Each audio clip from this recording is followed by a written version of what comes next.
Hi, everybody. Welcome into Sports Talk Chicago. My name's Jon Zaghloul. Great to have you here. Channel 59.3, BPOD TV, and Roku.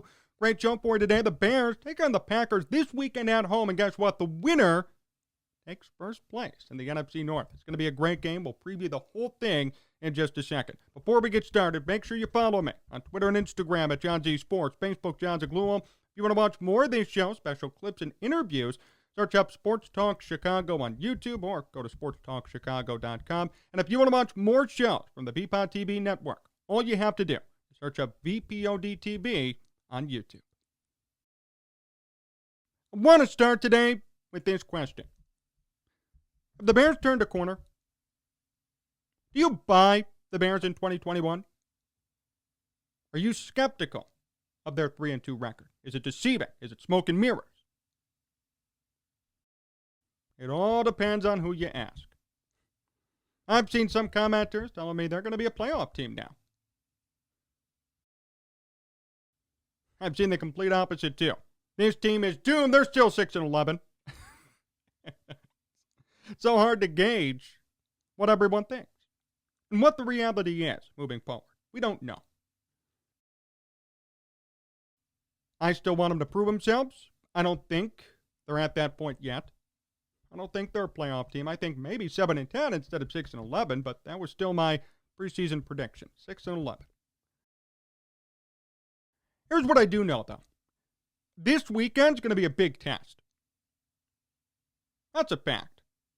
You've got Green Bay at home. Justin Fields is starting. Aaron Rodgers. Matt Nagy's 1-5 against Green Bay in his career. I do know that. I do know that this weekend is going to determine a lot for this team. Of course, the winner leads the NFC North. It's going to be a pivotal game, too, because you know what? If both teams beat up against the Lions and the Vikings, the tiebreaker in their 2 games this season is going to be very important. To me, it's critical for the Bears if they want to make the playoffs or even somehow win the division, they got to win this game. That's how I'm going to know if they're real or if this whole thing is kind of a charade. You have to think about this. Last week, although impressive, the Bears still beat a team that was on its back legs. Now, they don't even have their coach, and that's a whole separate issue. They beat a team that was demoralized. And to their credit, they still won, played a great game, limited Derek Carr, who was supposed to be an MVP, limited Josh Jacobs, Kenyon Drake, only gave up 9 points, scored 20. That's a big win in my book. But regardless, they faced a team that was going downhill. Now they've got a real contender. Green Bay's 4-1 on this season. They're no joke. Aaron Rodgers has continued in his dominance, 10 touchdowns, 3 picks already, 1,200 passing yards. And their run game is suspect. It's scary. You know, a lot of people said, oh, they lost Jamal Williams. They're going to be bad. No, Aaron Jones has picked up the slack per usual, and A.J. Dillon has emerged as their number 2 back, 166 yards, both guys averaging 4.4 yards per carry. They love to run the football. And that's a recipe for success. And yet, let's not forget about Davante Adams, one of the best receivers in football. Randall Cobb's had a good year, too, as their number 2. My gosh, Davante Adams, 579 yards in 5 games. The Bears have to limit him. And to their credit, their secondary's played okay, but I have my doubts about containing Davante Adams, and I don't think you can blame me here. I have my doubts about any team containing Davante Adams, not just the Bears, but especially the Bears with their beat-up secondary. An interesting point of note, the Packers' expected win-loss, which is based off a point differential, is 2.5 and 2.5. So, in reality, they should probably be 3-2 like the Bears, but they're 4-1. They aren't a powerhouse. They are not the best team in the NFC. That's a fact, too. They're not the Packers of last year. I'd argue Arizona's the best team right now, overall. And that's just not because they're 5-0, because they have a really good team. Good run game, great quarterback, decent defense. They're winning. The Packers are not the best team, and they're not who they were last year or 2 years ago. They're different. Lost some guys. but they're still going to be a formidable opponent. And I really do believe this is the biggest test of the Bears season to date, and it might be the biggest test when we look back on it too. This is a turning point. The Bears are one game out of first place, 3-2. They're actually 3-2, which to me is a complete surprise. Justin Fields is starting. You've got the Packers at home.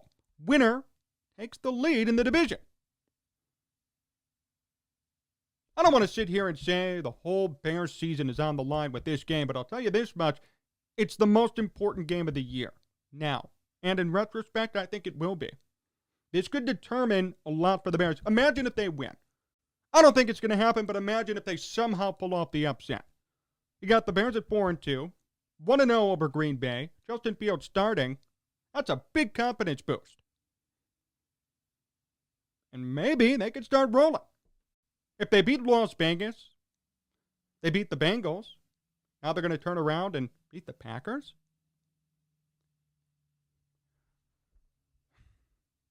Those aren't pushover wins. The Bengals, for some reason, are actually good this year. The Raiders were. And they would have been if Jon Gruden didn't get himself in trouble. And the Packers are the Packers.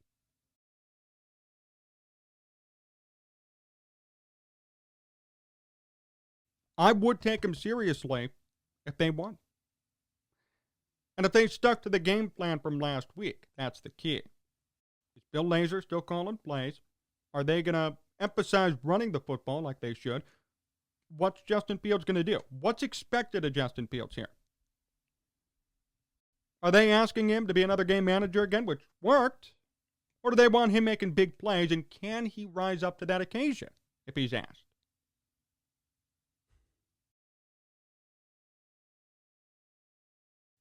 Reports are that he will play, although he's beat up. And this is a big test for him, personally. I do want to say this, though. Can you please protect him? Please? It's so funny. Everybody actually praised the offensive line for their performance because of the run game. Are we just going to forget about how many times Justin Fields was taken down and manhandled behind the line?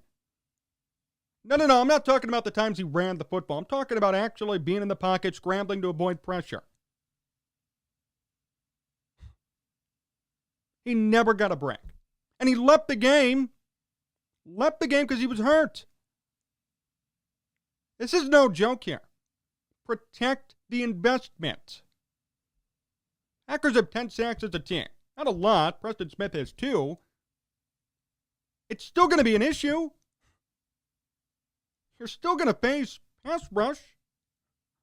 You're going to need help. I don't know. I hope the Bears really decide to prioritize protecting Justin Fields. That's the one criticism I still have. And it's not getting better. Everybody said, put in Fields. He'll run, he'll avoid the pressure. He hasn't been able to. That's not his fault. He has no time. Doesn't matter who the quarterback is when we talk about pressure. Both guys have been taken down insanely, an insane amount. And that's ridiculous. You're going to tell me he's some rookie great quarterback, we got to protect him, then you throw him to the wolves like that. Well, something's got to give here. It's either going to be his body or you. And you're going to help him stay protected more. I'd rather it be that way.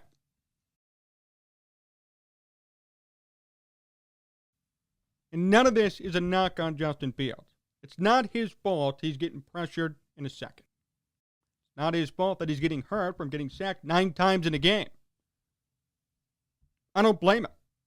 I know my body couldn't go through it. So I can't expect him to either. I don't care if he's an athlete or not. Imagine 300 pounds descending on you 9 times a game. You need protection. Your team traded up to get you on top of it. How about investing in some O-line help? That way the guy doesn't break his leg and is out for the year. It's my one constant criticism for this team, and until that's addressed, you could put a hold on everything because Justin Fields has made good passes this year. He has shown glimpses of promise and hope, no question. But if he has no time to throw the football, you could write all of it off and it won't even matter. He needs to be protected. And statistically, his numbers aren't there yet. Not all his fault. Obviously, Matt Nagy plays a role in that, but the O-line does too. 51% completion percentage and a 64.5 quarterback rating. 14 sacks for 126 yards. He has been sacked 14 times in 3 games. 14 times in 3 games. Somebody explain to me why the O-line did so good last week. It didn't. It's just such a fact. I don't understand why there was praise for a good rushing game. And, oh, yeah, it was all the O-line, but the quarterback got killed again.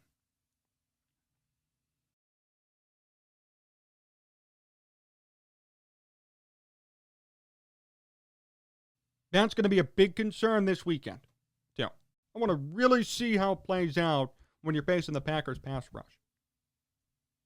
How that's all going to go down.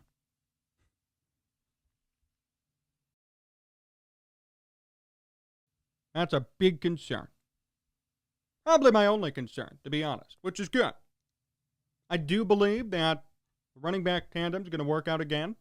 Williams and Herbert did a great job last week. I can't give them enough praise for how they played. And to Bill Lazor's credit, how they were used was nice. I like both of them pretty much splitting carries right down the middle and both of them averaging over 4 yards a carry. That's great. That's how it should be for the Bears. And the defense did great against Derek Carr. They contained Waller, and the Raiders never really materialized a thing. I hope they could bring that same energy this weekend against a much better offense. I want to address one more thing, too, about Matt Nagy. Eric Lambert, who covers the Bears for Sports Mockery, put this out right on Twitter. I want to read part of it to you. Quote, okay, a lot of people have been on me about my relentless criticism of Matt Nagy. I feel it's best to illustrate what I'm feeling. Put simply, the reality is that nothing has really changed. Back in 2018, Nagy promised things that would be different. The days of a great defense carrying a bad offense were over. His first 3 years, that offense ranked 21st, 29th, and 26th. 5 games through 2021, they're 32nd. The Bears have the 32nd ranked offense in the NFL that's last. But they're 3-2. What do you make of that? I said this 2 weeks ago when Matt Nagy gave up play calling to Bill Lazor again. Nothing's going to change. He did it last year, remember? The Bears won 5 straight. But then, at the end of the year, Nagy resurfaced. Oh, me and Bill balanced calling plays. We switched off. They went 8-8, got rid of Mitch Trubisky, and they moved on. Everybody said, fire Pace, fire Nagy. Nothing changed. They drafted Justin Fields. Look where we are today. Matt Nagy. Okay, I'll give the playbook to Bill Lazor. Ooh, rookie quarterback. 3-2. 32nd ranked offense. Same song and dance. We remember what happened last year, right? I'll go back and look at comments. I remember what everybody said on my videos and program. All I'm saying is, Eric is right, but more importantly, nothing has changed. And if you use last year as a model, nothing will change. And that's the scary part. I'm not advocating for the Bears losing out and tanking and firing Nagy, but I'm saying this. Pay attention to the offense and pay attention to where they are and what happened last year. Compare the two. When you do that, you'll realize, oh, it's the same thing. And it is. In fact, it's worse. It's a worse offense right now, statistically. Think about that. Even think about their wins. Okay? Think about how they won these games, their 3 games. It was a one-possession game in the fourth quarter. For the Raiders, for sure, and for the Bengals. And for the Lions.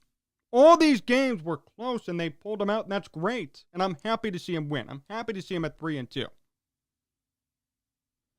But I'm curious to see if this strategy continues to work. And again, that's why this weekend against Green Bay is going to be the most important game of the season. It actually is. You're at home. Not on the road. There's no excuse about a road game. You're at home against Aaron Rodgers. Green Bay division right now on the line. Justin Fields starting.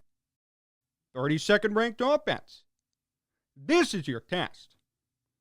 If they beat Green Bay, I'll take it all back. If they don't, well, I'm going to keep drawing parallels to last year. The Bears went through the exact same process. Everybody asked for change. They didn't get it. They're doing the same process again. Again. Nagy hands off the playbook, quote unquote. Fresh, young quarterback. And what do you know? They're 3-2. Last year, 8-8.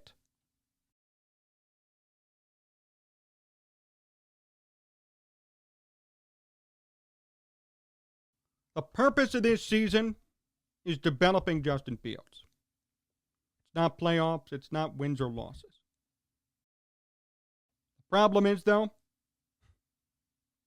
the Bears are doing the same things. If it didn't work before, why are you doing it again?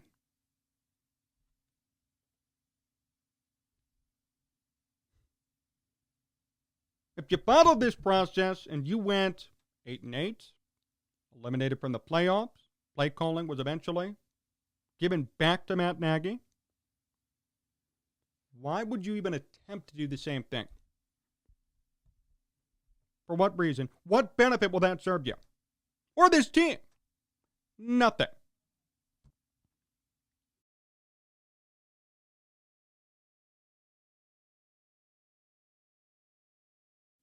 Another quote from the thread. So be honest with yourself.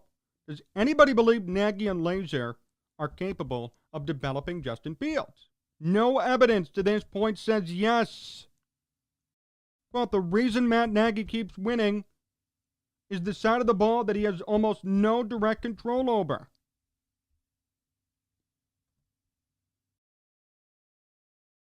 Is anything false about that statement? No. The Bears won last week because of the run game and the defense, which I talked about on Monday. I have no issue with that. But if you brought in Matt Nagy to be an offensive guru, if you brought him in to explode the offense and work with Justin Fields, we haven't seen anything yet. Could change, and I could be dead wrong. I hope I am wrong. Right now, I haven't seen anything yet. I've seen a lot of the same. I've seen coddling Fields, which is fine. I agree with that. I've seen no explosive plays, or very few. And I've seen a defense be a wrecking crew again and win games single-handedly. The Bears' defense won against the Bengals with that turnover. That's a fact. The Bears' defense beat the Raiders. Will the Bears' defense beat Green Bay? I don't know. Tell you one thing, Aaron Rodgers is a much different quarterback than Derek Carr. And even more different than Jared Goff.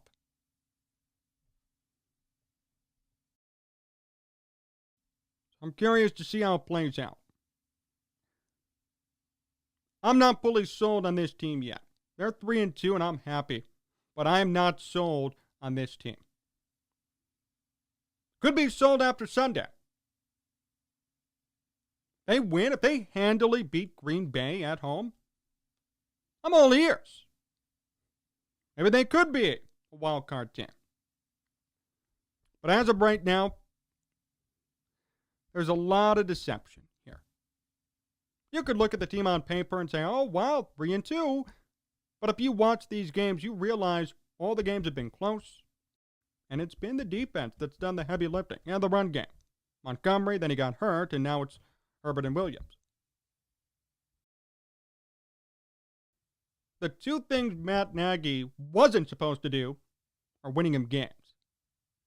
what he's supposed to do in developing Fields, making him good, being explosive with passing the football, that hasn't happened yet.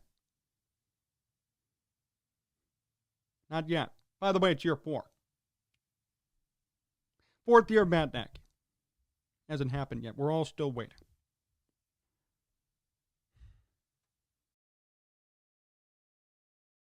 Justin Fields has been fine so far. I haven't been impressed yet. But then again, so many factors go into that. No protection. Matt Nagy calling plays. I mean, that's enough to hurt a rookie quarterback. So I don't blame him. But Matt Nagy promised a good offense. Not the 32nd ranked one. Matt Nagy promised a better scheme. Matt Nagy promised what was better than his predecessor, John Fox. But believe it or not, it's about even right now. He has time to change it. And I hope that on Sunday, especially against Green Bay, with this big game, with all these implications, he could come through and make it happen. Thanks for watching today's show on BPOT TV, channel 59.3 in Roku. Make sure you follow me on Twitter and Instagram at Jon Z Sports, Facebook Jon Zaghloul. And if you want to watch more of this show, search up Sports Talk Chicago on Apple Podcasts, Spotify, YouTube, or go to sportstalkchicago.com. Casey Johnson from NBC Sports Chicago will join me on the next episode. Until then, make sure you watch that Bears game and keep watching this show right here on BPOT TV. So long.